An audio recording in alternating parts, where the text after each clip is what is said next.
Au matin du 6 août 1945, le bombardier américain Enola Gay s'envole vers l'archipel nippon avec dans sa soute une bombe atomique surnommée Little Boy. Il a pour cible la ville industrielle d'Hiroshima de 340 000 habitants.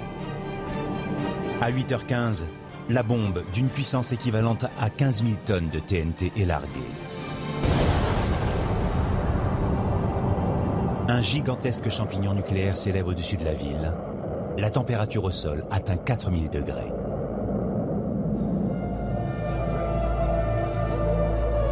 « 70 000 personnes sont tuées sur le coup.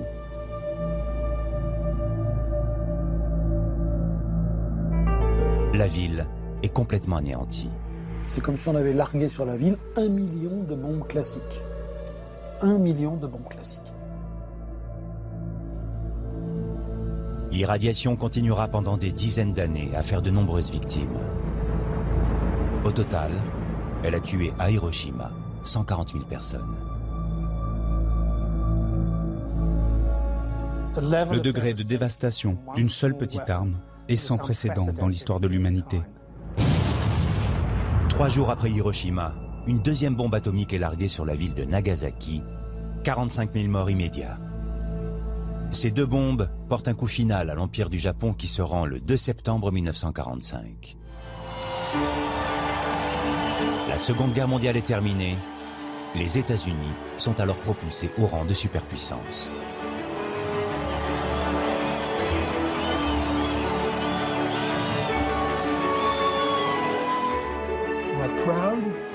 Est-ce que je suis fier? Je crois que finir la guerre si vite a permis de sauver de nombreuses vies. Et pour cela, je suis fier de ce que j'ai fait. Mais je ne suis pas fier des destructions de masse. Mais ce que l'on sait moins, c'est qu'à l'origine de ces bombes, c'est l'Allemagne qui mène le bal. Car les Américains, convaincus qu'Hitler est sur le point d'avoir l'arme atomique, vont tout faire pour l'empêcher d'y parvenir en premier. C'est très important. Si les Allemands ont la bombe avant nous, Hitler va gagner et le monde sera dominé par le Troisième Reich pendant 1000 ans. Hitler aurait 18 mois d'avance, alors il y a urgence. Les Américains vont lancer la plus grande opération secrète de tous les temps. Un budget colossal, 26 milliards de dollars, et les meilleurs scientifiques au monde. Nom de code, Projet Manhattan. Les scientifiques engagés dans ce projet étaient obsédés à l'idée d'y arriver, que ça marche et que ce soit fait à temps. Il y avait donc une immense pression sur eux. Le projet est top secret. 600 000 personnes travaillent dans des sites ultra sécurisés aux 4 coins des États-Unis. Des lieux cachés aux yeux du monde, même le Congrès américain n'est pas mis au courant. Sécurité, sécurité, sécurité. C'était le maître mot à Los Alamos. Tout le monde vivait et respirait sécurité, 24 heures sur 24, constamment. En parallèle, se joue une étonnante course contre la montre, cette fois entre les Alliés eux-mêmes. Car les Soviétiques eux aussi sont prêts à tout pour avoir la bombe. Cette course à la fin de la guerre pour récupérer les scientifiques allemands, mais aussi de l'uranium, a été une immense compétition entre les forces alliées. Et pour cela, les Alliés ne vont pas hésiter à utiliser des espions. Il était l'un des plus intelligents et brillants scientifiques impliqués là-dedans. Klaus Fuchs a probablement été l'espion le plus important de l'histoire de l'espionnage. C'est cette incroyable compétition secrète méconnue que nous allons vous raconter. Une course folle où tous les coups sont permis et où le destin du monde est en jeu.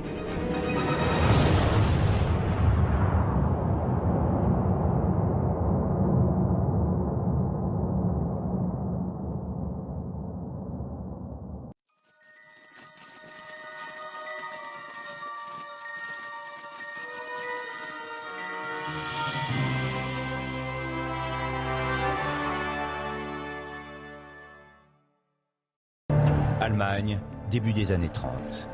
Adolf Hitler vient d'être nommé chancelier du Reich. Es ist unser Wunsch und Wille, dass dieser Staat und dieses Reich bestehen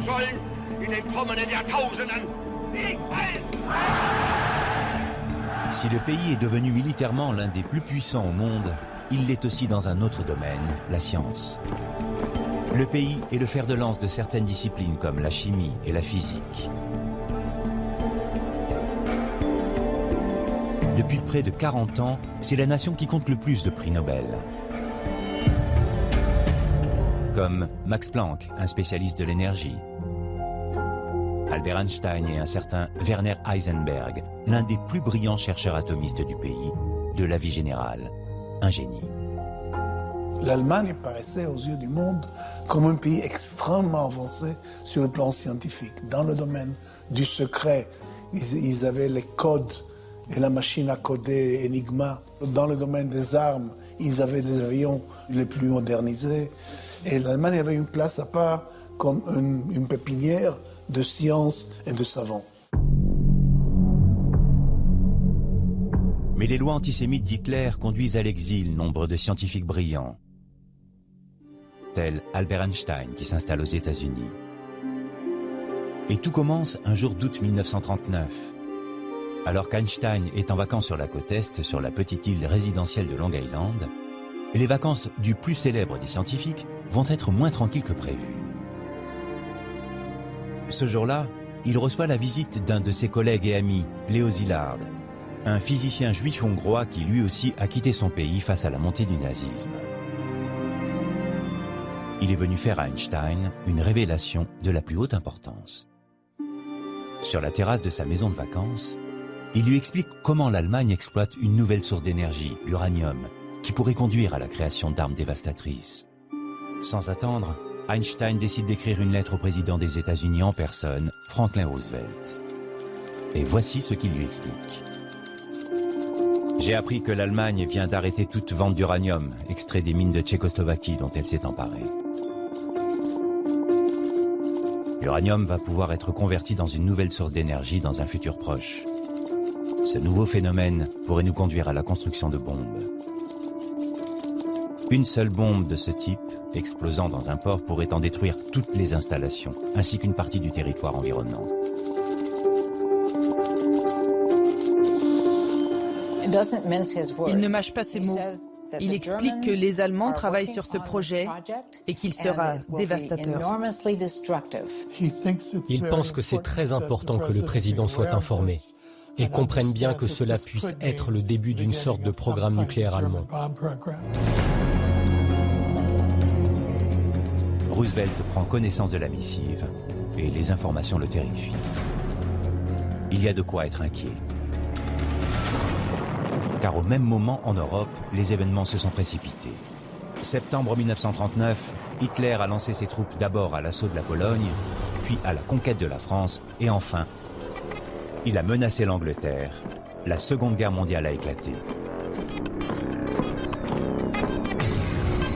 En quelques mois seulement, Hitler a conquis une grande partie de l'Europe. Mais face à cette guerre, l'opinion publique américaine contraint Roosevelt à rester neutre. Pourtant, impossible de laisser une nation aussi puissante que l'Allemagne en possession d'une arme si dévastatrice sans réagir. Les États-Unis doivent absolument posséder la même pour se défendre au cas où. C'est d'ailleurs ce que dit Roosevelt à ses conseillers. Roosevelt se dit « Ah, je vois. Ce que vous me dites, c'est que mes voisins sont en train de construire une bombe qui pourrait nous exploser à la figure. Alors ok, on va réagir, dit le président. » Alors, pour ne pas se laisser distancer, Roosevelt rassemble des scientifiques chargés de réfléchir à la faisabilité d'une bombe atomique. Le projet est alors très modeste, une dizaine d'hommes et un budget d'à peine 100 000 $. Mais un événement va tout faire basculer. 7 décembre 1941. Le Japon, allié de l'Allemagne, attaque la flotte américaine de Pearl Harbor dans le Pacifique. Les États-Unis entrent en guerre.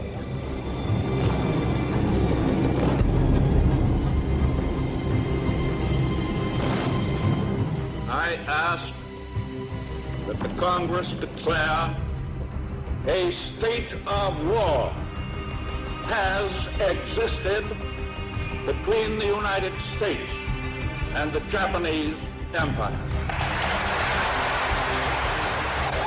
Quelques jours plus tard, c'est au tour d'Hitler de déclarer la guerre aux États-Unis.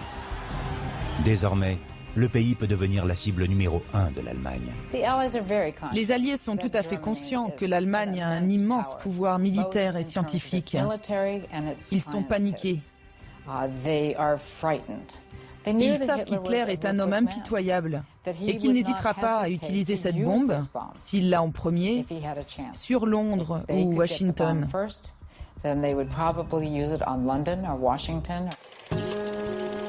Construire une bombe atomique devient la priorité absolue de Roosevelt. Et il est persuadé d'entamer avec l'Allemagne une course contre la montre. C'est à celui qui aura la bombe en premier. Et d'après le président, le Reich a déjà un train d'avance. Ils auraient un an et demi d'avance sur le programme américain. Cela signifie qu'ils pourraient avoir la bombe pour Noël 43 ou l'été 44. Et cela serait dévastateur. Fabriquer une bombe atomique alors même que personne ne sait si cette arme est réalisable, et en plus rattraper 18 mois de retard, le défi de Roosevelt semble insensé. Alors, il va mettre les grands moyens. Au total, plus de 600 000 personnes vont être recrutées. Des villes entières et des usines vont sortir de terre en quelques mois. Dans des laboratoires flambant neufs, les meilleurs scientifiques du monde vont travailler dans le secret le plus absolu et avec des moyens illimités. Nom de code de ce programme militaire inédit, le projet Manhattan. À sa tête, deux hommes au profil radicalement différent. Leslie Groves, le militaire, et Robert Oppenheimer, le scientifique. Groves a été choisi par Roosevelt lui-même pour diriger le programme. L'homme a un profil hors norme. Il est à la fois général et ingénieur, et son expérience est indiscutable. Il a construit le Pentagone, le plus grand quartier général des forces militaires au monde. Le général Groves a été appelé l'homme indispensable du projet Manhattan. C'était une boule d'énergie. Il avait plus d'énergie et il était plus déterminé que n'importe lequel de ses pairs. Il disait « Chaque difficulté doit être résolue en 1 heure maximum ». C'était un homme grand, corpulent, imposant, puissant. Il a dit OK et il s'est mis au travail tout de suite. Sa première mission, trouver l'homme qui devra diriger les scientifiques. Son choix s'arrête sur Oppenheimer, un brillant physicien qui enseigne à Berkeley en Californie. Mais ce choix va interloquer la communauté scientifique car Oppenheimer n'est pas le meilleur dans son domaine. Les gens ont dit « Groves a choisi Oppenheimer, mais c'est très étrange. Oppenheimer n'a jamais géré aucun projet ou accompli ce que d'autres scientifiques ont fait. Certains étaient des prix Nobel et ils étaient là depuis le début du projet. Mais Groves choisit toujours des gens plus jeunes qui ont de l'énergie et de l'ambition pour accomplir un but. Et il a vu cela en Oppenheimer. Il l'a remarqué immédiatement.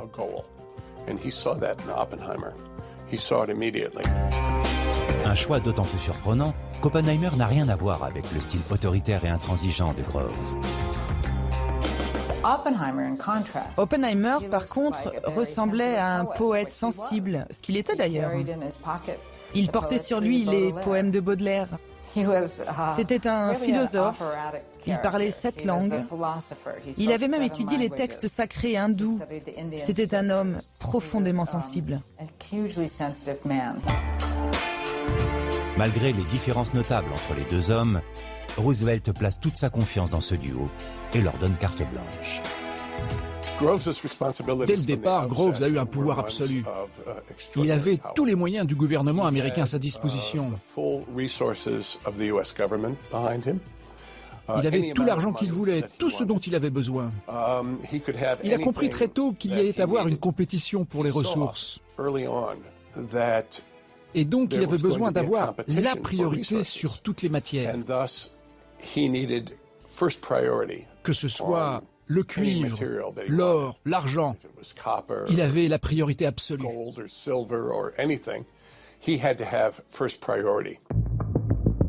Premier problème pour Groves, où créer les infrastructures pour fabriquer la bombe. Impossible de la construire dans un laboratoire situé dans une ville, les équipements sont gigantesques. Rien que l'usine d'enrichissement d'uranium mesure 1 km de long. Et il y a d'autres exigences. Groves voulait que les sites soient isolés car ils étaient top secrets. Il ne voulait pas que les gens sachent. En plus, c'était le premier complexe de ce type. La première fois qu'on construisait un réacteur nucléaire qui allait monter jusqu'à 2000, 3000 degrés. Et ça aurait pu exploser. Ils n'avaient jamais construit une chose pareille. Il fallait donc s'assurer qu'il n'y ait personne autour, au cas où quelque chose se passe mal.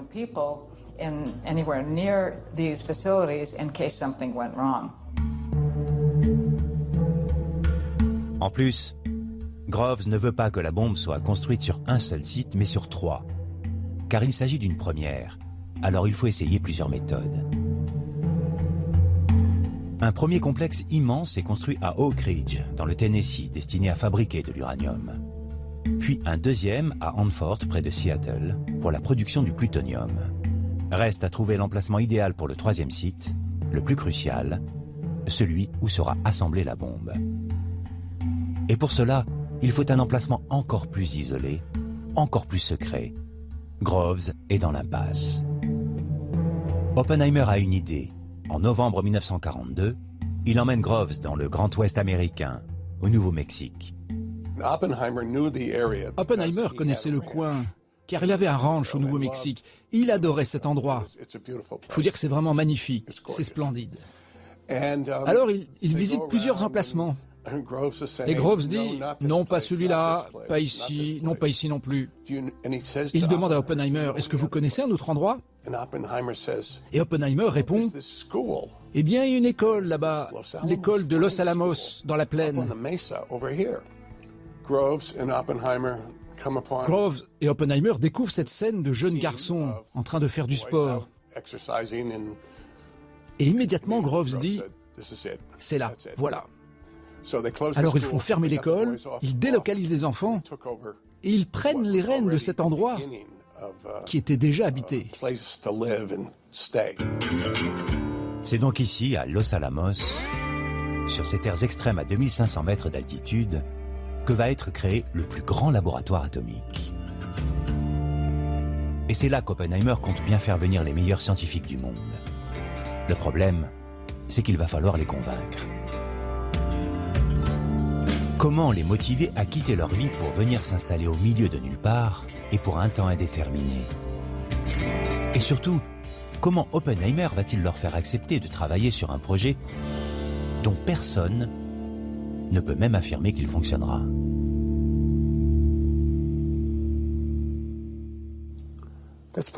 C'est tout le dilemme de Groves et Oppenheimer. Ils ne savent pas si ça va fonctionner. Peut-être que ça va pas marcher. Peut-être que ça va être un échec. Ils vont appuyer sur le bouton et puis rien ne se passe. Peut-être que ça va foirer, que ce sera un échec. La tâche d'Oppenheimer est délicate. Alors, pour recruter les meilleurs cerveaux, il prend son bâton de pèlerin et sillonne en train les États-Unis. Pendant 1 an, il tente de les convaincre l'un après l'autre avec un argument imparable. Voilà ce qu'il leur dit.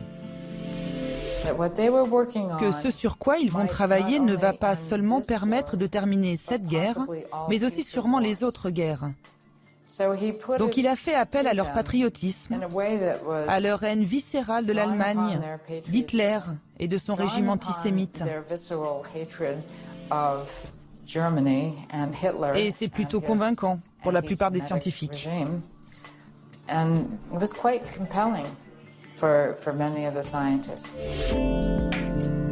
Si Einstein n'est pas autorisé à participer au projet à cause de ses convictions pacifistes, Oppenheimer a réussi son pari.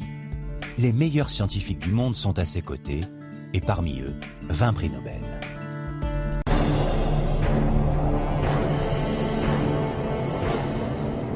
Au matin du 6 août 1945, le bombardier américain Enola Gay s'envole vers l'archipel nippon avec dans sa soute une bombe atomique surnommée Little Boy. Il a pour cible la ville industrielle d'Hiroshima de 340 000 habitants.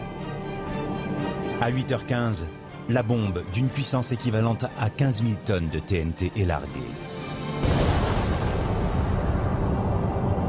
Un gigantesque champignon nucléaire s'élève au-dessus de la ville. La température au sol atteint 4000 degrés.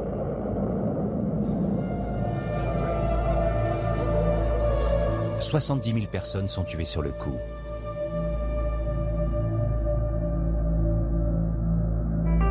La ville est complètement anéantie.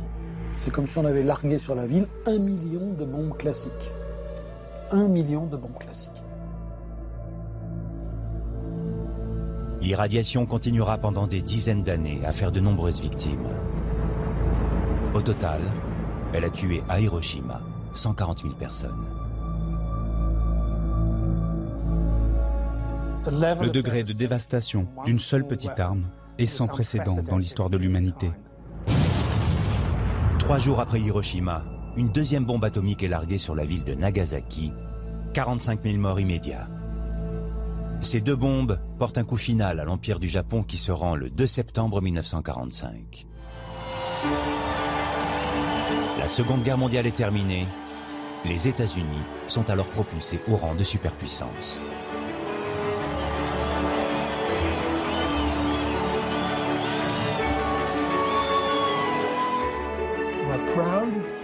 Est-ce que je suis fier? Je crois que finir la guerre si vite a permis de sauver de nombreuses vies. Et pour cela, je suis fier de ce que j'ai fait. Mais je ne suis pas fier des destructions de masse. Mais ce que l'on sait moins, c'est qu'à l'origine de ces bombes, c'est l'Allemagne qui mène le bal. Car les Américains, convaincus qu'Hitler est sur le point d'avoir l'arme atomique, vont tout faire pour l'empêcher d'y parvenir en premier. C'est très important. Si les Allemands ont la bombe avant nous, Hitler sur une bombe atomique. Le programme est top secret. Pourtant, il accepte le job. Mais alors qu'il s'attend à arriver sur une base militaire, il est abasourdi. Il y a des scientifiques partout.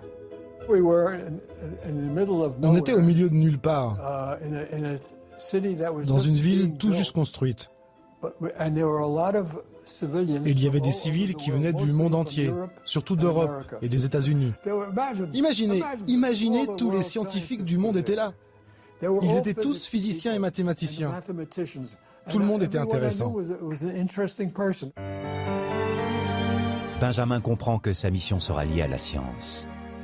Comme lui, 99% des employés ne savent pas sur quoi ils travaillent. C'est l'objectif du général Groves, garder le secret.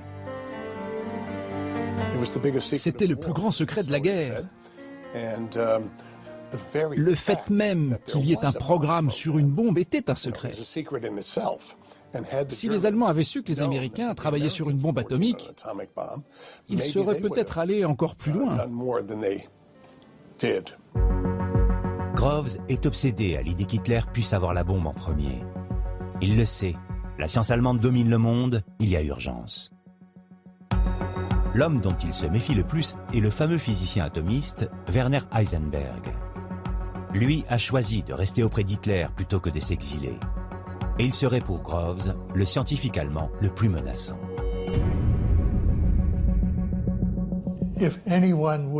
Si quelqu'un pouvait être en charge d'un programme nucléaire, c'était certainement lui.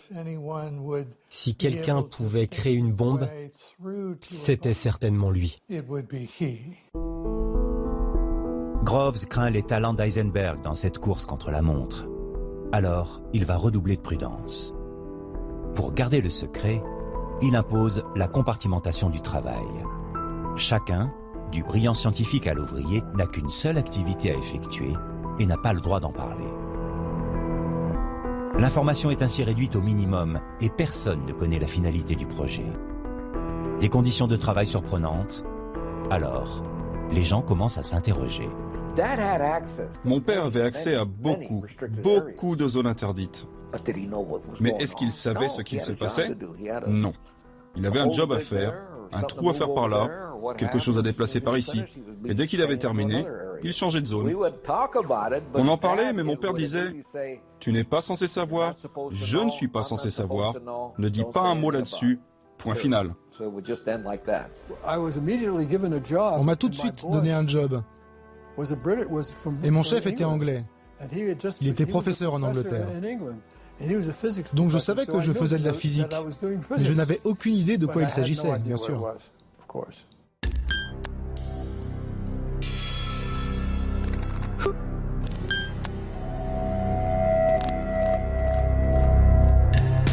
Mais après quelques semaines passées auprès des grands scientifiques britanniques, Benjamin est mis dans le secret car il est muté au département des explosifs. Il apprend qu'il est en train de construire une bombe atomique. Je faisais exploser des choses. J'avais des tubes en acier et des explosifs. Et je devais mesurer le temps des explosions. On regardait comment le métal supportait l'explosion. Voilà ce que je faisais. Juste tester le matériel pour voir leur résistance à une explosion.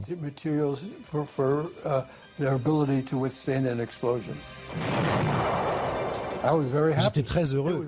C'était très excitant de savoir que je faisais de la vraie physique au sein de l'armée alors que le monde explosait autour de moi et que les gens mouraient partout. Moi, je faisais de la physique. J'avais une chance inouïe. Benjamin fait désormais partie des 1% des initiés. Pour cette minorité, les règles sont drastiques. Les scientifiques ont interdiction formelle de parler de la bombe, même avec leurs femmes, le soir à la maison. Et entre eux, ils doivent utiliser un langage codé. On ne pouvait pas dire bombe. Ça s'appelait le gadget. Le terme bombe n'était jamais utilisé en public. Les mots fusion, réaction en chaîne, neutron, tous ces mots n'étaient jamais utilisés en dehors de la zone technique.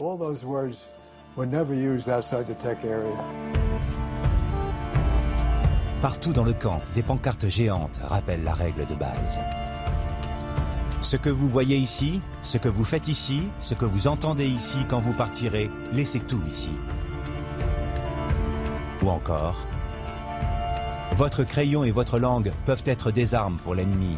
Surveillez ce que vous écrivez et ce que vous dites.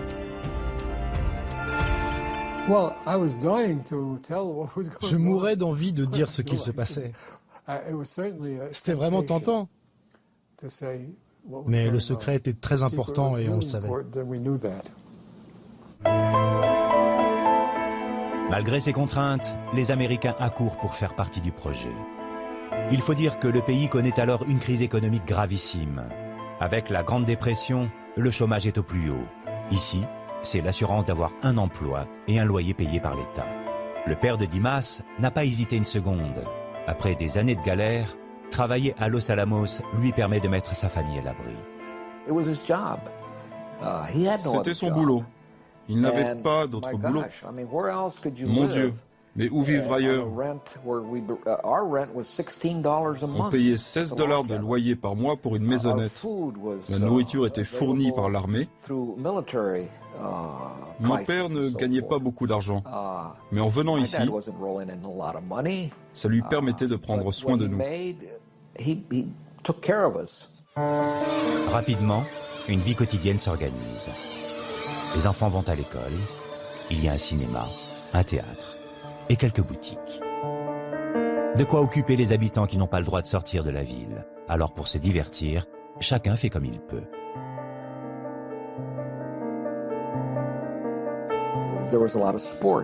Il y avait beaucoup de sports. Les hommes jouaient au basket, au foot, au baseball. Les scientifiques qui savaient jouer de la musique formaient des groupes. La musique ici, c'était une forme d'exutoire. Il y avait plusieurs groupes, de la danse tous les vendredis et samedis soirs. Tout le monde dansait.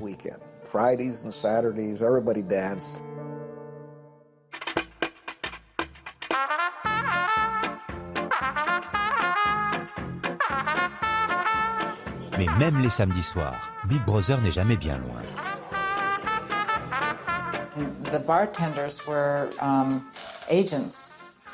Les serveurs étaient des agents qui écoutaient les conversations.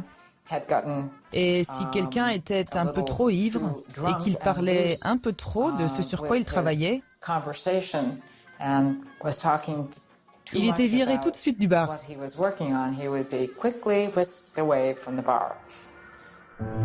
Et pour ceux qui seraient un peu trop bavards, la sentence est sans appel. Si quelqu'un était soupçonné de trahison, on l'envoyait sur les îles Aléoutiennes, en Alaska. On s'en débarrassait. Mais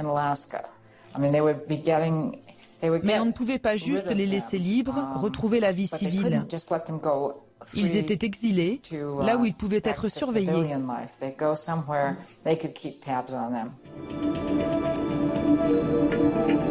Dans ce climat ultra sécuritaire, les scientifiques travaillent d'arrache-pied. Mais en janvier 1944, un an après le début du projet Manhattan, c'est la panique. Ils n'ont toujours pas la bombe. Impossible même de savoir s'ils pourront l'avoir avant les Allemands. Et Groves doit faire face à un nouveau problème de taille. Car après l'Allemagne, un deuxième concurrent apparaît dans cette course contre la montre. Mais cette fois, c'est un allié.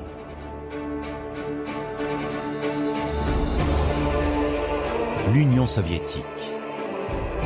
Depuis des mois, le pays fait face à la sanglante invasion allemande, l'opération Barbarossa débutée le 22 juin 1941. 4 millions de soldats de l'Axe ont envahi l'URSS par surprise. La guerre est impitoyable. Mais au milieu de ce chaos, un homme, lui, s'inquiète d'une autre menace. Georgi Flerov, un physicien.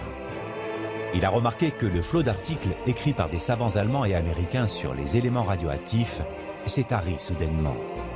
Il soupçonne que ces chercheurs sont en train de fabriquer une bombe atomique. Il est allé dans les bibliothèques vérifier s'il y avait quelque chose dans les journaux américains et autres, mais il n'a rien vu. Alors il a regardé dans les journaux allemands, mais tout ce qui concernait la fission nucléaire avait disparu. Il en a conclu, comme dans l'histoire de Sherlock Holmes, que le chien qui n'aboie pas dans la nuit vous donne un indice qu'il se passe quelque chose. Alors, en avril 1942, il écrit une lettre à Staline pour l'avertir des conséquences du développement d'une telle arme. Les résultats dépasseront tellement ce qu'on connaît qu'il ne sera pas nécessaire de déterminer qui sera blâmé pour le fait que ce travail ait été négligé dans notre pays. Alors, à son tour, début 1943, Staline lance un programme de développement d'une bombe atomique. Rien à voir avec le projet Manhattan. Seule une centaine de scientifiques est recrutée. Et c'est ici, dans cette tente, à côté de Moscou, que débutent les recherches.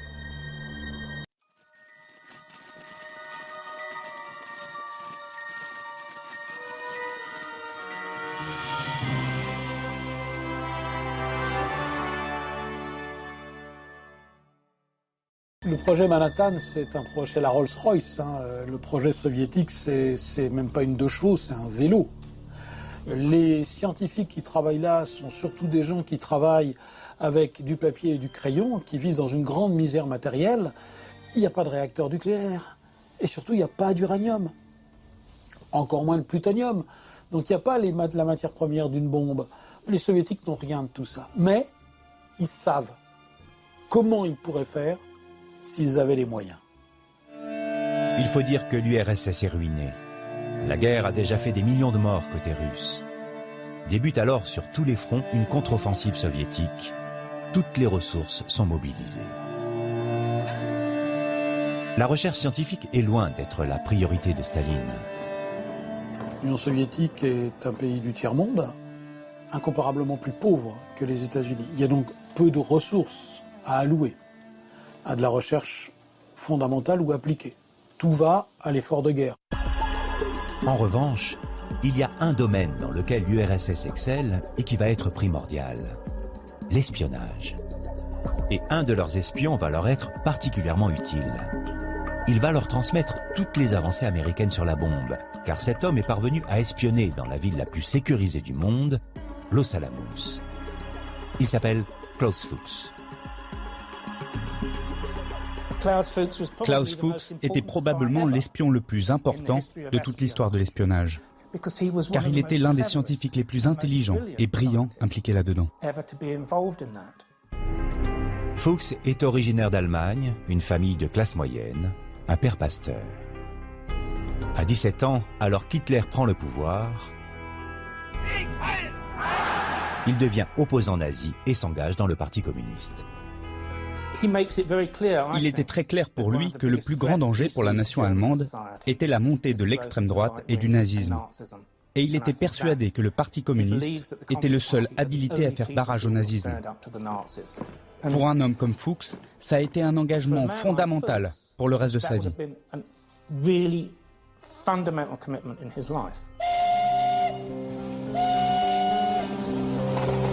Communiste convaincu, il quitte l'Allemagne nazie direction la Grande-Bretagne où il entame des études de physique. Il obtient la nationalité anglaise et devient rapidement un brillant physicien. Il est alors recruté pour travailler sur le projet britannique de la bombe atomique, commencé en 1940, 2 ans avant le projet Manhattan.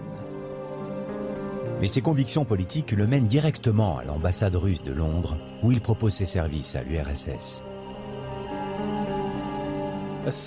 Dès que l'Allemagne a envahi l'Union soviétique, il est allé à l'ambassade russe de Londres et il a dit « Je suis au courant de cela, je peux vous parler de mon travail ».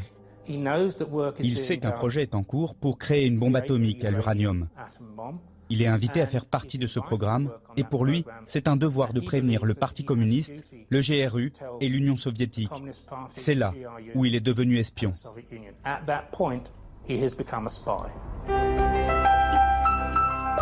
En 2 ans, Fuchs fait passer à l'URSS 570 pages de calcul et de description de la construction d'une bombe atomique. C'est le résultat de tout ce que la Grande-Bretagne a découvert. Mais il va aller encore plus loin. Car fin 1942, le général Groves demande aux Alliés de faire venir leurs meilleurs scientifiques aux États-Unis pour accélérer les recherches sur la bombe. Fuchs, l'éminent physicien, est donc lui aussi invité à faire partie du voyage. En novembre 1943, il arrive aux États-Unis. L'espion russe fait désormais partie du projet Manhattan. Et là, il va avoir accès à toutes les informations top secrètes. Les Alliés, eux, n'ont alors aucune idée qu'ils sont espionnés. Groves n'a qu'une obsession. Alors que sa bombe ne sera pas terminée avant plusieurs mois, il ne sait toujours pas si Hitler, lui, est prêt à lancer la sienne. Pour cela, il doit absolument interroger les savants restés en Allemagne. Avant tout, Werner Heisenberg, celui qui serait à la tête du programme nucléaire allemand. Le seul moyen d'y parvenir est d'envoyer des hommes sur le terrain. Mais il va devoir attendre le printemps 1944 pour que l'Europe se libère.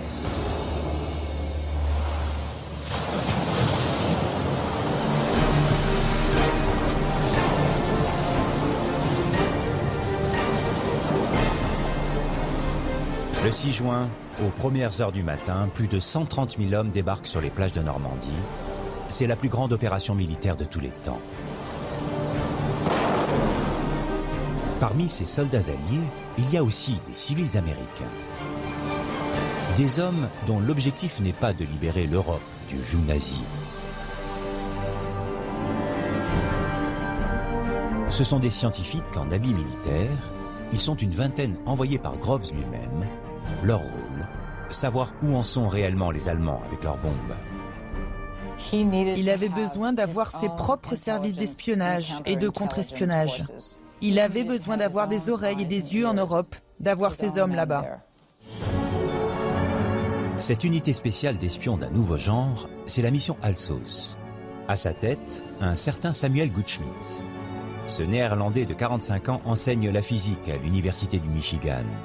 Et dans les années 30, il a côtoyé les plus brillants scientifiques allemands. Certains étaient même ses amis.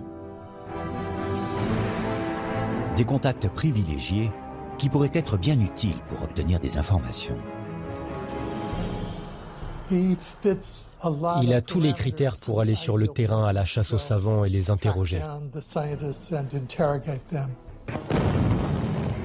Suivant l'avancée des troupes alliées en France, Gutschmidt et ses hommes arrivent le 25 novembre 1944 dans une ville qui les intéresse tout particulièrement, Strasbourg. La ville est devenue la vitrine du Reich en matière de recherche scientifique. C'est ici qu'Alsos espère trouver la trace de Werner Heisenberg. C'est lui qui pourra donner des informations sur la bombe allemande. En arrivant à l'université de Strasbourg, Gutschmidt découvre des documents et une adresse qui va leur permettre de localiser Heisenberg.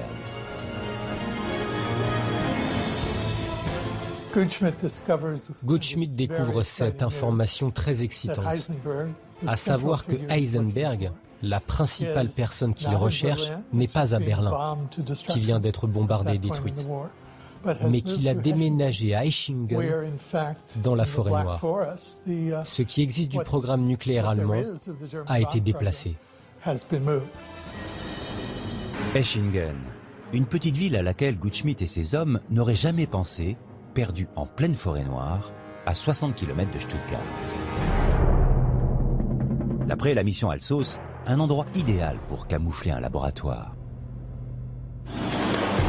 Gutschmidt le sait, il se rapproche du but. Mais il n'est pas au bout de ses surprises, car il n'est pas le seul à s'intéresser aux recherches atomiques allemandes. Il va avoir affaire aux Français. Il va s'en rendre compte lorsque le 24 avril 1945, la mission Alsos arrive enfin en vue d'Eschingen. La ville se trouve juste de l'autre côté d'un pont. Mais voilà le problème. Une autre armée y est déjà stationnée et s'apprête à entrer dans la ville, l'armée française de libération. A priori, rien de grave, ce sont des alliés. Sauf qu'en matière de chasse aux savants, c'est chacun pour soi. D'autant que les Français, après 5 années de guerre, entament alors tout juste leur programme nucléaire. Les Français ont leur propre service secret. Et eux aussi aimeraient capturer certains de ces scientifiques pour la France d'après-guerre. Il y a donc beaucoup de compétition pour attraper ces savants les premiers. Si jamais Heisenberg est capturé par les Français, il y a fort à parier qu'ils le garderont pour eux. La situation est délicate. La mission Alsos doit absolument empêcher la première armée française d'avancer. Mais comment faire? Les Américains vont alors tenter un gros coup de bluff. Alors ils disent « Attendez, cet endroit va être bombardé. Vous ne voulez pas entrer? Nos avions arrivent. » Et les officiers français disent « Ok, nous allons attendre. » Et la mission Alsos fonce. Résultat, la première armée patiente et n'entre pas dans Eschingen. La mission Alsos, elle, s'y précipite.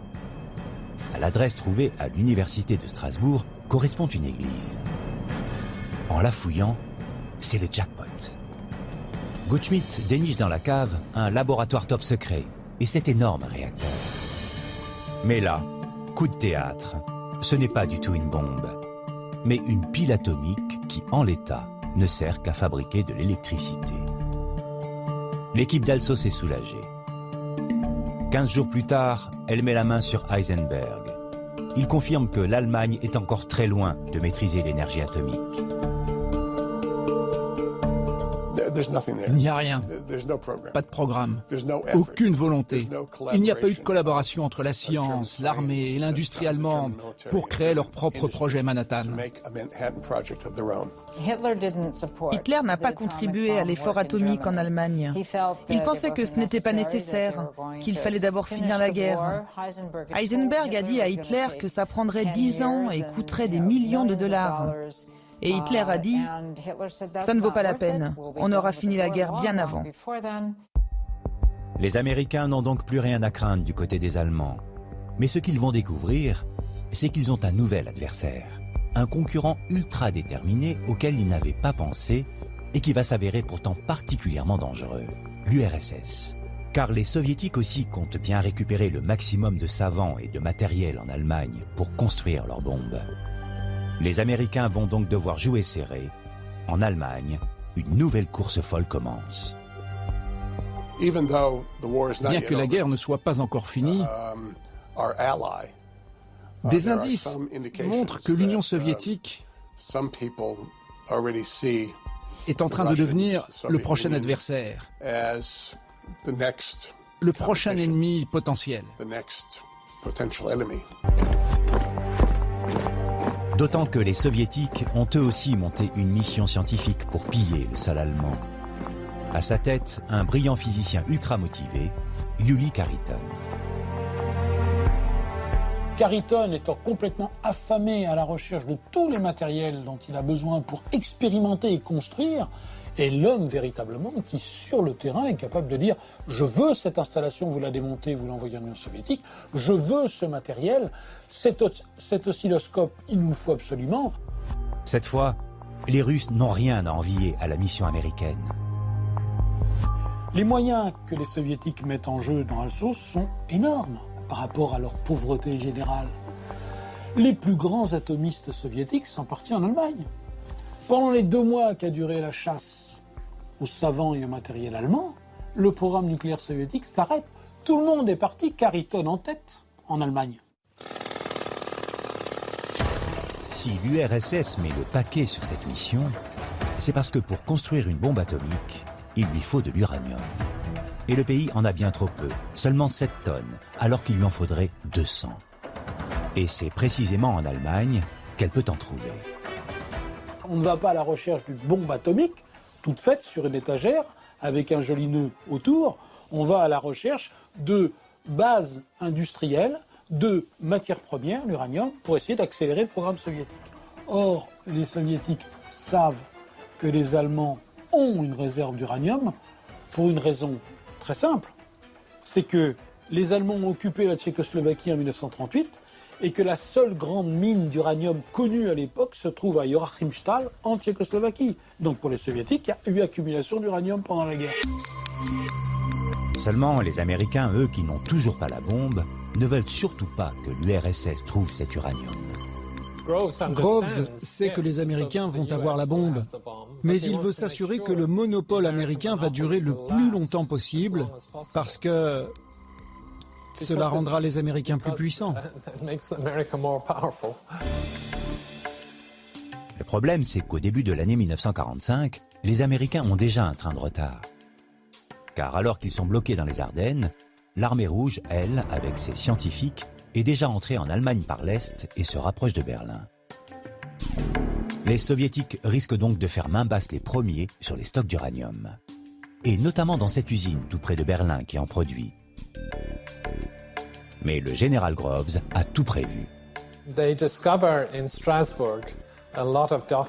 À Strasbourg, ils ont découvert beaucoup de documents concernant le projet atomique allemand. Apparemment, parmi ces documents, il est noté qu'un groupe, dans l'usine Dauergesellschaft à Oranienburg, produit de l'uranium pour le projet. Il a donc demandé que l'armée américaine bombarde l'usine.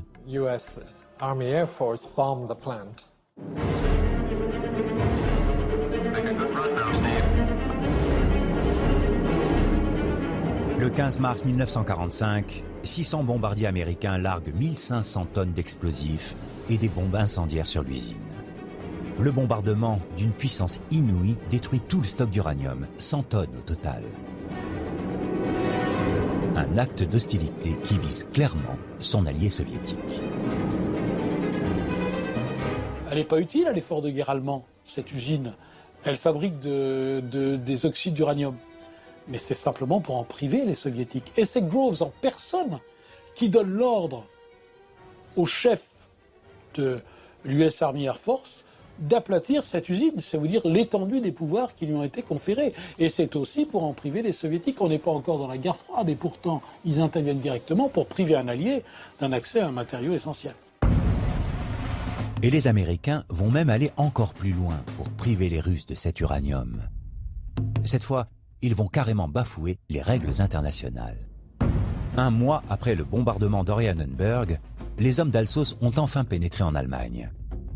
Et ils ont appris par des savants allemands capturés que le véritable stock d'uranium était gardé à Stachfurt, à 200 km de la capitale.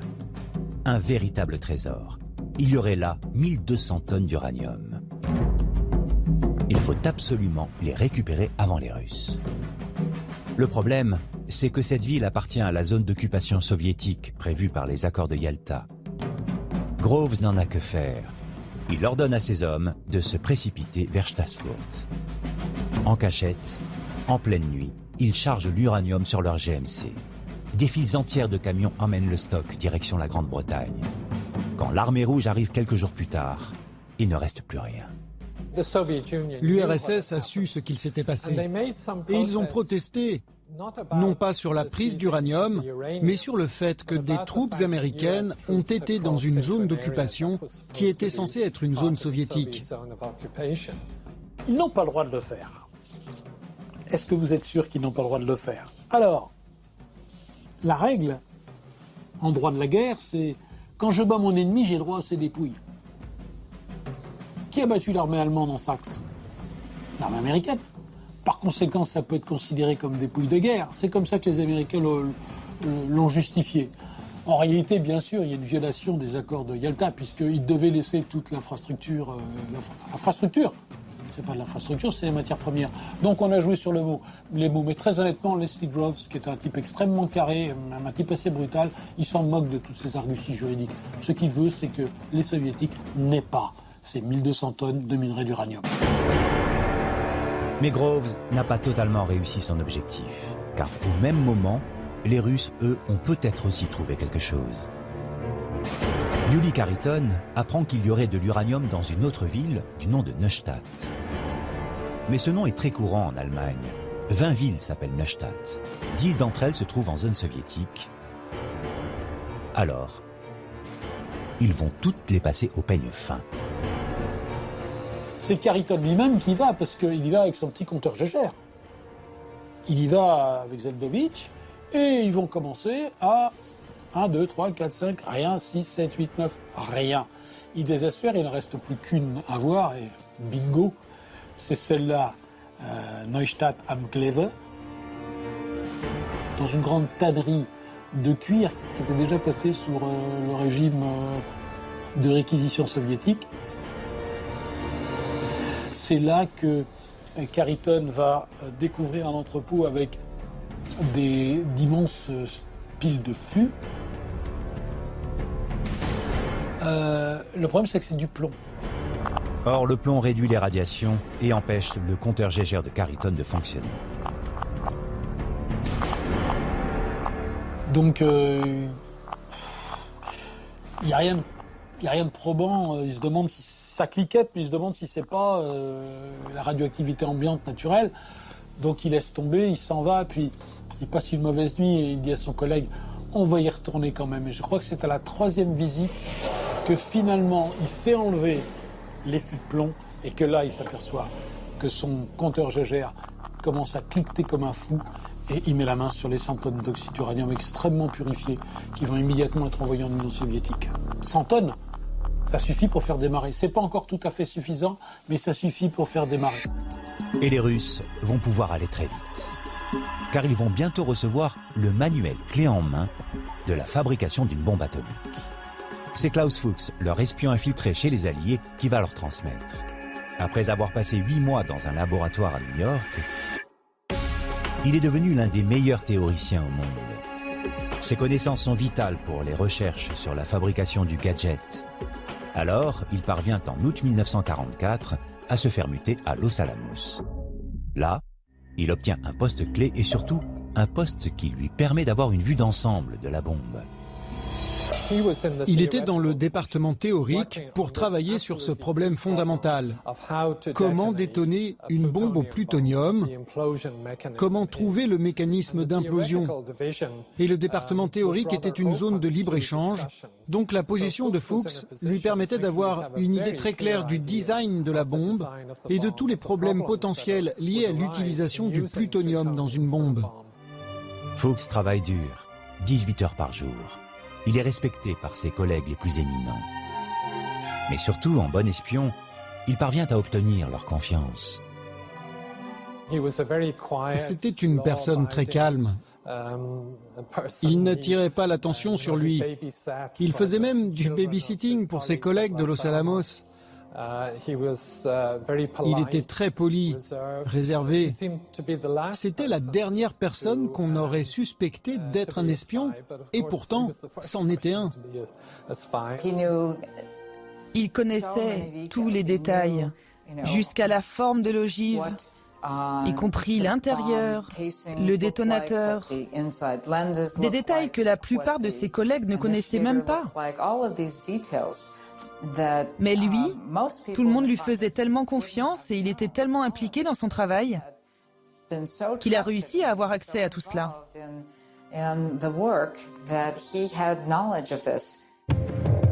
Si Fuchs a pu passer ses informations top secrètes à Moscou, c'est grâce à un privilège obtenu par son statut. Exceptionnellement, il est autorisé à sortir de Los Alamos. Son contact est Harry Gold, un Américain communiste recruté par les services secrets soviétiques. Pendant un an, Fuchs et son messager se sont retrouvés sporadiquement. Mais ce 6 juin 1945, le rendez-vous entre les deux hommes va être capital.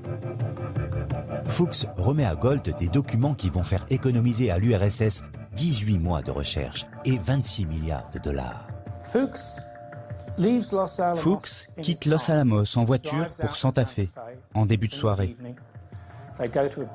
Ils vont près d'un pont, dans un parc public, face à la ville. Et là, Fuchs remet une grande enveloppe, pleine de documents. Fuchs donne les détails complets de la bombe au plutonium, avec toutes les dimensions et ses composants. Et ce sont des informations cruciales que les scientifiques russes n'auraient jamais trouvées tout seuls, car ils n'avaient même pas d'échantillon de plutonium.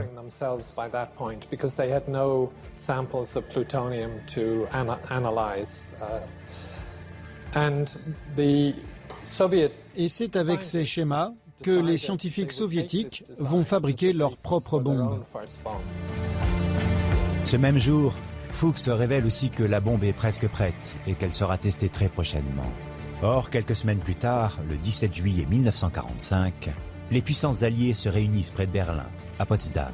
Sont présents Harry Truman, le nouveau président des États-Unis, Joseph Staline et Winston Churchill. L'Allemagne a capitulé depuis 2 mois et les Alliés doivent maintenant préparer l'après-guerre et se diviser le butin. Le leader soviétique pense être en position de force. L'armée rouge contrôle l'essentiel de l'Europe centrale. Mais ce que Staline ne sait pas encore, c'est que Truman, lui, dispose d'un atout immense.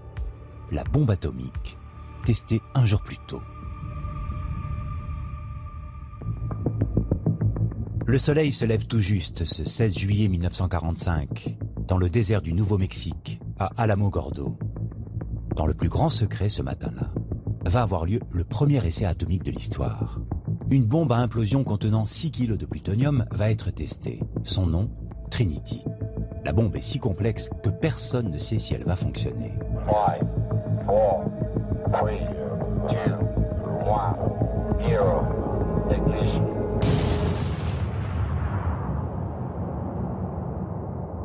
À 5h30, la détonation de la bombe dégage une énergie de 21 kilotonnes de TNT. L'explosion est visible dans un rayon de 300 km. La réussite est totale. L'Amérique possède l'arme absolue. Truman, qui vient d'arriver à la conférence de Potsdam, apprend la nouvelle dès son arrivée par un télégramme codé du général Groves. Opéré ce matin, diagnostic encore incomplet, mais les résultats semblent satisfaisants, au-delà des attentes. Truman ne saisit pas encore l'importance de ce message lors de sa première rencontre avec Staline. Les négociations reprennent. Mais Truman reçoit alors un rapport détaillé de l'explosion de Trinity. Il comprend que le succès de la bombe est total. Docteur vient de revenir enthousiaste et confiant que le petit garçon est aussi costaud que son grand frère. La lumière dans ses yeux est visible d'ici à Highhold, et j'aurais pu entendre ses cris d'ici à ma ferme. La situation va dès lors se renverser. Truman le sait, désormais, il est en position de force. Il décide même d'annoncer la nouvelle à Staline. Ça s'est passé très vite, ça a duré 1 minute. Staline quittait la salle des séances. Truman lui court après et il lui glisse comme ça, sans insister. Nous venons de tester une bombe d'une efficacité terrifiante, qui est capable de détruire une ville entière. Et Staline se contente de dire « Spasiba », merci, c'est tout.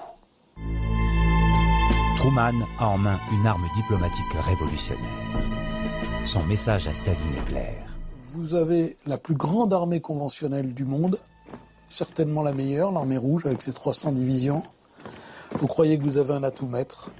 Moi, je vous amène un atout encore plus fort qui dévalorise le vôtre. Donc maintenant, dans les conversations, c'est plus vous qui avez le gros bâton, c'est moi.